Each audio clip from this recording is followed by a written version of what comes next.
This is a bit of a different video, less of a video essay written a bit more sporadically, erratically, based on a literal list of bullet-pointed notes I took as I watched the episode. I have a couple sort of character deep dives up already on my channel. That's more the direction I want my channel to go. I think it converges more deeply with my interests regarding philosophy, mythology, storytelling in the broader sense. Martin is a great storyteller though, and this show is so far great, and I'm also a writer of sci-fi and fantasy, so I thought in addition to the videos that delve into the very underpinnings of story itself, I could do a few quicker, more off-the-cuff reactions to the smaller elements of Hot D that I notice each week, perhaps the elements that don't merit proper full-length video essays all of their own, but that still contribute to the overall depth and richness of what is, so far, shaping up to be another great show. So this video will look at a scattering of kind of erratically scribbled notes I took as I watched the latest episode.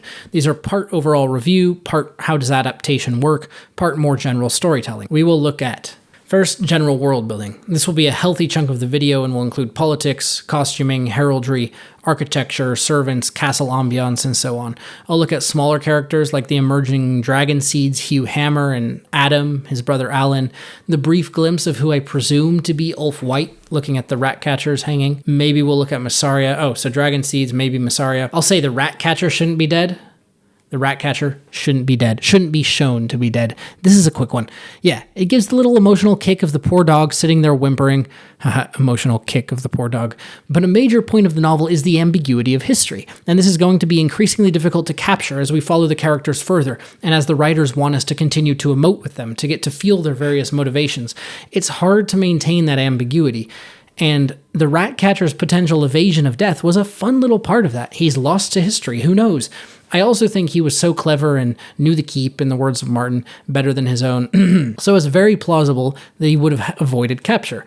But it's okay, maybe we get some satisfaction from the fact that Aegon's madness truly did achieve its aim. He was a very bloody killer, maybe he deserved to die. Maybe the dog is cute and sad. In the vein of ambiguity, however, I'm pleased to see they're continuing to manage it somewhat nicely. It is odd, and it'll continue to be odder when they omit interactions of major characters like Daemon. Like, we just don't know what he told Blood and Cheese, and his insistence to Rhaenyra simply continues our not knowing. We do know that he actually promised Mysaria her freedom, which is an interesting tweak, because they could have left it out. They could have done something like, she asks him, "What would you have of me in exchange for my freedom?" And he says, "Oh, you'll not get off that easy, not with what you know." And she says, "What do you desire? Test me," something, and then it kind of fades away. Whatever. They could tease an interaction where we don't know exactly what was promised. I don't know. Maybe it's a simple example, silly example. For a time, they could have been more ambiguous. But it leaves us to wonder what was said, to deduce that he does indeed get the names from her, but perhaps not quite know what he promised. Maybe he teases something about free reign of Driftmark or being Rhaenyra's hand, while implying that releasing her isn't an option. No, those probably aren't right. But you know what I mean. Teasing something while leaving the ultimate conclusion vague.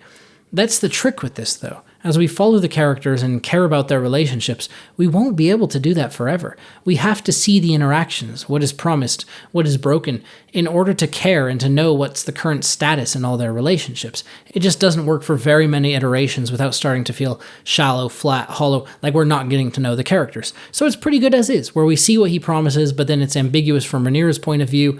This rift starts to open between them, which will come to define many of their later days. But I'll talk more on that later. First, I just wanted to comment again on the detail of Gurm's world building, the richness of his history, the amount of it, the decades of his life dedicated to crafting this world. It's this deep well of true realism and interconnectedness that makes a world resonate so much on the superficial level of the page. It's the sense that there are layers you could explore for volumes and volumes and volumes buried somewhere in Martin's head. There are the genealogies, the obscure religious rites, the map so detailed it mentions creeks. It's these bits of realism that he likes to sprinkle in for the nerds, the history fans, the more world-building cadre of fantasy readers. A visually obvious one would be the banners, which bring so much realism and serve so well for transporting so much useful and dramatic information to the screen. This is someplace fantasy and sci-fi are often lacking. It's one of the reasons Lauder did so well. You watch the appendices and it's just mind-blowing. The amount of detail, the set people, the costumers, the weapons makers, the writers, all those guys, the carvings on each little drawer of each little chest in the background, the harness on the horse, the embroidering on the vambrace embroidery. And so Martin lends himself himself to that beautifully with his lists of banners and devices, and I love how every scene in Hot D, you can see this at work. As the story progresses, there are changes in the artwork. The old Targaryen artwork is full of blood and seduction, basically the impulse and frenzy that so iconicizes their relationship with dragons, this sort of blessing straight from nature that gives them great strength but doesn't always require the same long and structured discipline of other houses, but then is replaced by the Hightower signs, more pious stars, more green, more towers. I think it's interesting that even the sigil for the Hightowers is sort of more symmetrical and clean, just a straight tower with a flame. It's something that's built by men, that casts light and knowledge, that must be defended.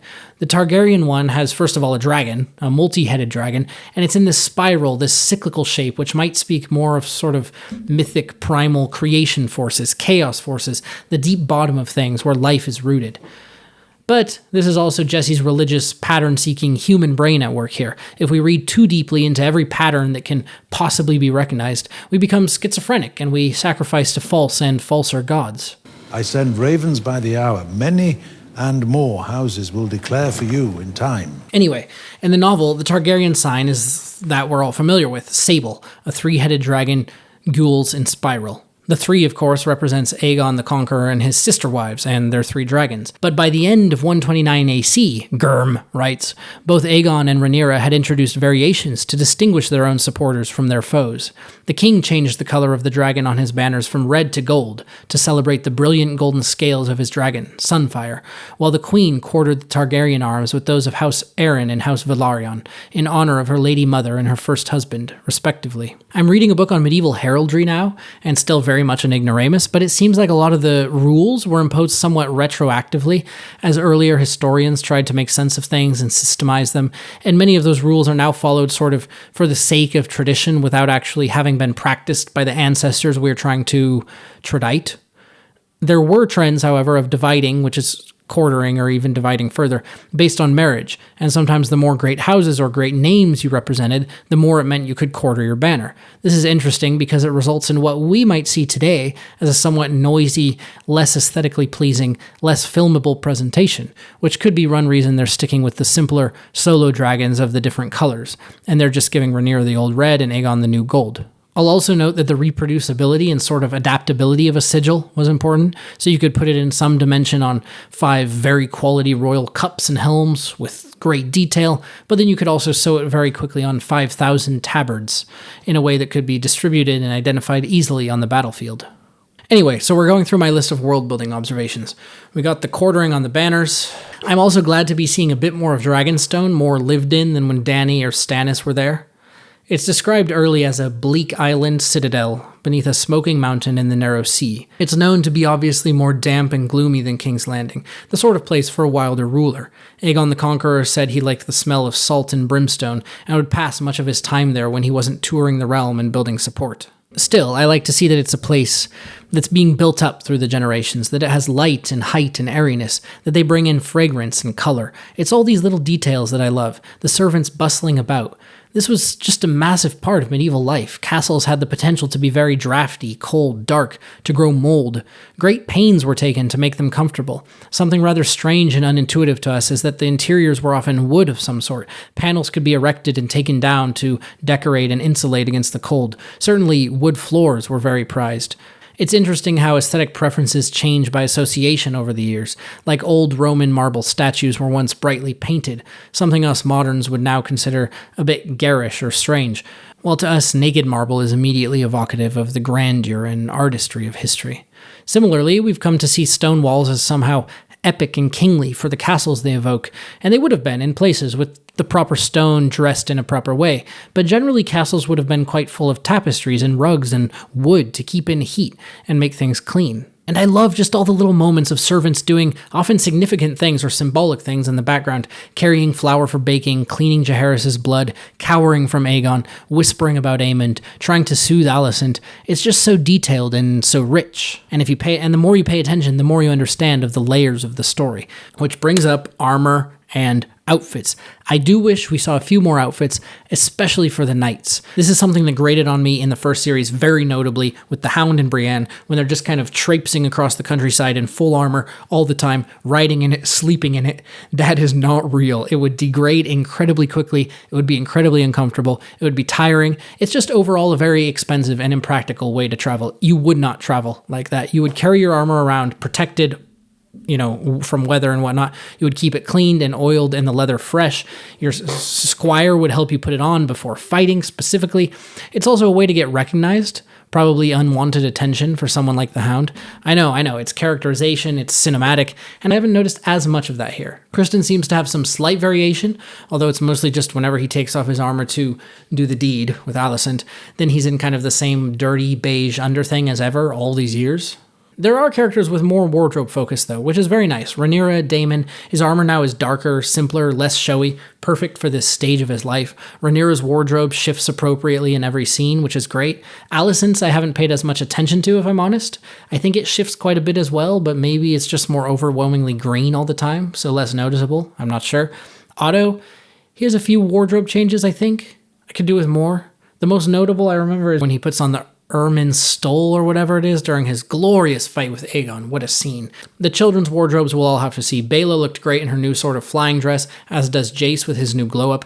I mean, look at this. Look at this compared to this. This is horrible. The color, the hair, the simplicity. Did they not think he was attractive enough, so they tried to make as huge a leap as possible? I also thought they did an excellent job in the transition between episodes 1 and 2 with Rhaenyra. If you pay attention to the details of episode 1, you can notice the carriage of her body. She does a good job of hunching her shoulders, giving herself a hollow, weary look, the distance of her gaze. She's filmed more kind of looking out absently, long distances. Her makeup, she's dirtier from traveling, but she's also more wrinkled or worn about the face in episode 1. Even the camera angles they use. And now in episode 2, it's as if she's moved on. She's somewhat finished her grief. Of course, not completely.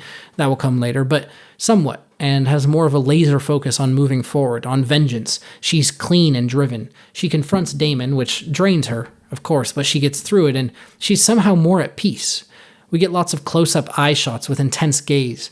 We get straighter posture. We get more politicking. Some very solid acting this episode from everyone, but for me, Daemon and Rhaenyra, to be honest, took the cake. There during their argument, fantastic writing, fantastic acting. Otto's was a highlight. That's what everyone else is saying. And it was. For me, Daemon and Rhaenyra just have that extra relational edge. They're more tangled up in the characters we've followed and emoted with. Otto has been the most isolated of the main characters simply due to his role and his persona, whereas all the others are kind of siblings or in romances or bickering about succession. So yeah, Daemon and Rhaenyra's fight there just brings in so much of that interconnected, tangled richness, trust and mistrust, love and fear, relationship to Viserys, jealousy over Viserys, over the throne, the pressing war, of course, grief over recent losses, also bitterness and loneliness that have been simmering for years. It's beautiful, everything converges. Daemon's explosion of rage as he gets up from the table, then this scarcely refrained frustration, the echo of that time he choked her, yet also sort of clasping her in fondness a moment later. This battle between the fondness and the frustration of knowing and caring for someone, wanting them to trust you, wanting to control them to that end, feeling betrayed when they don't. Is it your own insecurity or is it theirs? There's this moment where she breaks and is sort of pleading with him. I don't know what to think of you.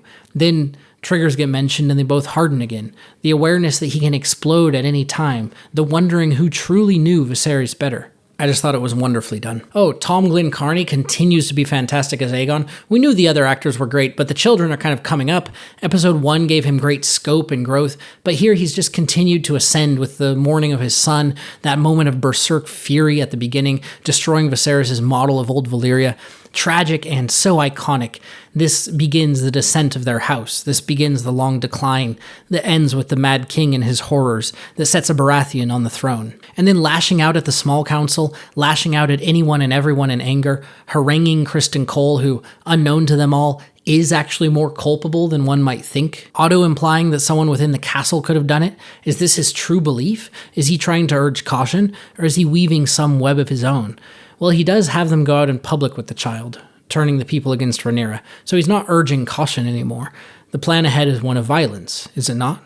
Where will this go? Again, Otto's motives are not entirely known. Again, when Alicent says she has sinned and he says he doesn't want to hear it, it seems a moment of tenderness, of forgiveness.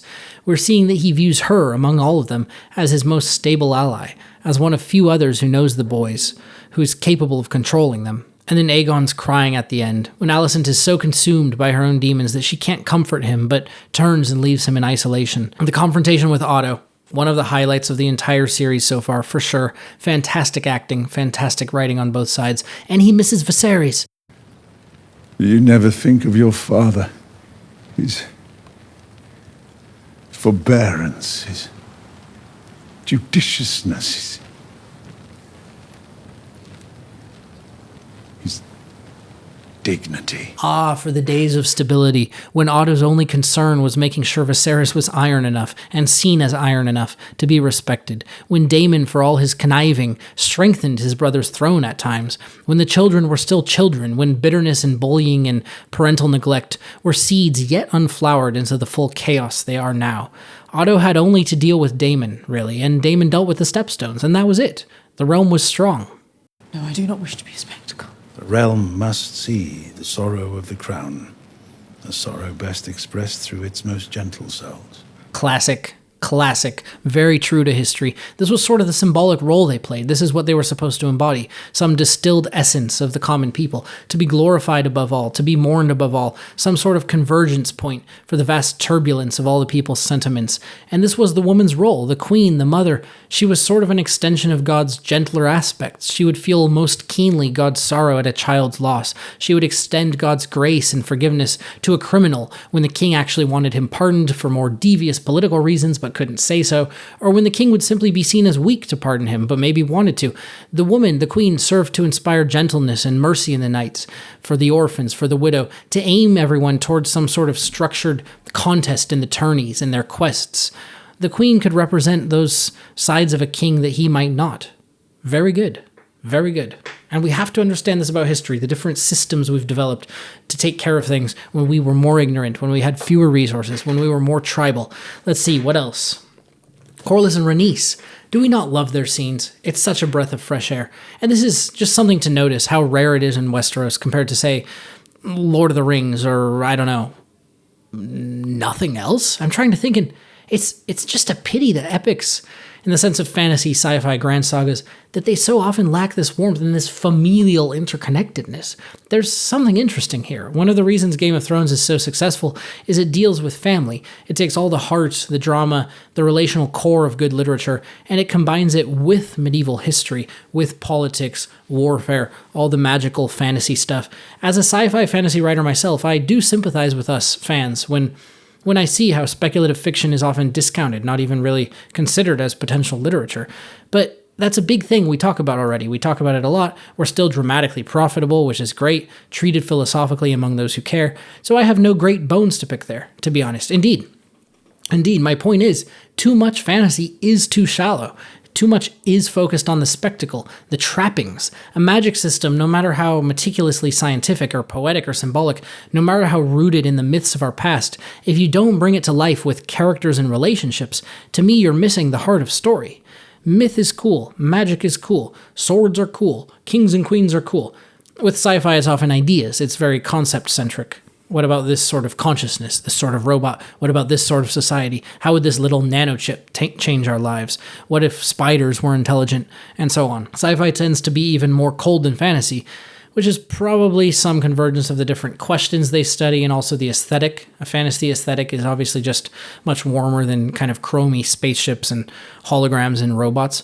The characters, though, should be the center. And too much speculative fiction is just meh when it comes to the characters and their relationships. It's the same tropes over and over. That's silly. The time period and the magic and whatnot, they're a vehicle, a setting. They bring interesting politics and limitations into play. But there's no reason we should be going over the same tropes over and over. Martin makes his characters people, and it's fantastic. There's no chosen one plopped alone into an adventure with maybe a friend, an animal companion, a teacher. Those things can happen, but there are full-fledged families going on already. There are decade-long friendships, grandparents, familial trauma or whatnot. That's so much of human life. That's so much of what compels us. The neediness of a boy who was never held and validated by his mother. The desperation of a woman who feels herself abandoned and alone. I know, fantasy is vast and there's tons I haven't read. And the more I do this and the more I write philosophy and my own stuff, the less I can read, unfortunately. And I do think the genre is expanding wildly to include stuff like this and everything, but it hasn't been written well and with the same realism and represented as well on screen as this. So Game of Thrones is unique. I just wish it was a little less grim and cold. You could relate to a few more characters because there is joy in life, I think. I will hurt you for this. A day will come when you think you're safe and happy, and your joy will turn to ashes in your mouth. And you will know the debt is paid. There is joy in life, I think. And certainly we want to emote and resonate with the characters. And look at medieval history. It's chock full of familial strife like this. This is what we need. Sir Erryk and Ser Arryk. I will say the pace of the book gives itself nicely to a sort of climax every episode, but they should be careful about roping themselves into too much of a pattern like this. We'll definitely be getting to a lot of battles and deaths and action, and we need to make sure things have time to develop and become cared about before each calamity. But Sir Erryk and Ser Arryk, I did like it. I thought it was well done. Should he really be in his armor all the way? No. First of all, they should have a sort of bustling dock, more similar to where Corlys met Addam or Alyn, whichever one, Alyn. They can have him just pop in with a rabble of other men, make his way to the castle, then don that obvious white cloak. They still could have had Mysaria see him, although why they didn't show her warning anyone is weird. I was totally expecting her to warn his brother. Don't know, I presume that happened and still maybe we'll hear something of it, but it was just kind of weird. Like she turns around and then nothing else comes of it. I think it would have been a bit more believable if he wasn't wearing white the whole way. I wish they had had just a couple interactions with him and the guards with a bit more tension, a bit more difficulty. People are saying it was pretty epic how he just walked in. It just felt a little too something, a little too unconsidered, a little too... You just want to make sure, everyone knows he's a twin, you'd want to make sure something that the guards on duty weren't expecting, weren't certain of your brother's whereabouts. You'd want to be have a bit more tense interactions. Maybe he has to think on his feet, answer a question or two. It doesn't need to be anything crazy. It's just this is the sort of thing that can seem contrived or kind of cheaply fantasy, and we want it to be solid. Note again, the book is written to exaggerate, to mythologize. I mean, they write a song about these brothers. It says they fight for the better part of an hour, the onlookers powerless to help, clueless as to which brother is which. This obviously isn't entirely plausible. Each of them would know different things. Each of them could ask a question of the other. The onlookers could literally bring ropes or blankets or anything, just kind of clobber them, beat them with spears until they managed to separate them, ask them each a couple of questions, boom, easy.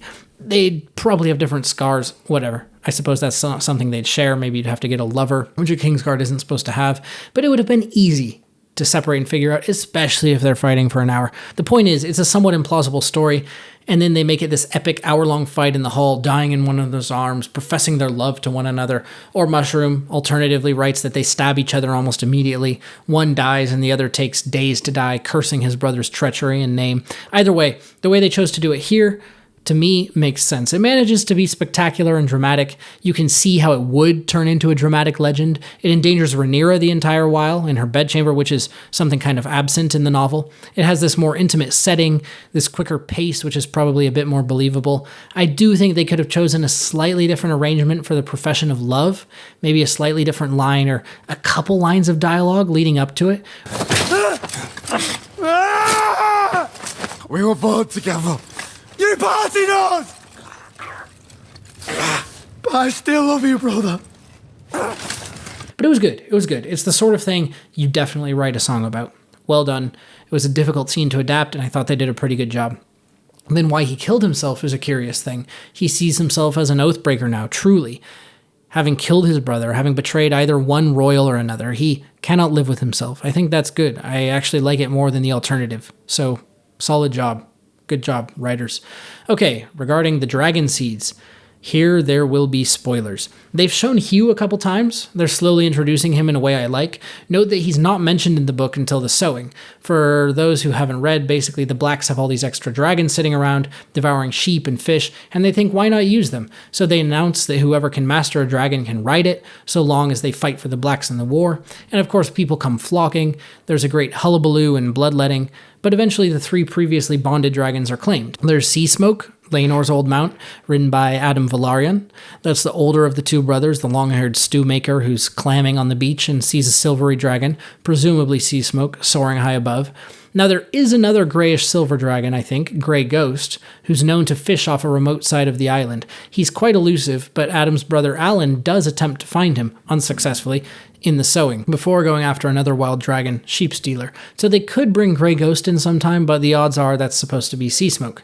I do wish they would have shown him to be a bit more remote, like done a few zoomed out shots orienting us somewhere on the island, giving the vibe that he's coming back from travels, he's happy to be home, he likes to wander, he's in tune with nature, he lives kind of on the edge. Whatever, some of those Targaryen-esque qualities that might lead convincingly to him bonding a dragon. I feel like we couldn't even really absorb where he was before he's kneeling there on the beach and boom, he sees a dragon and the scene ends. But I don't know, I'm being a bit particular there. Anyway, that was Dragon 1. Then there's Vermithor, the Bronze Fury, Jaehaerys' old mount, and the same dragon Daemon was singing to in the cave.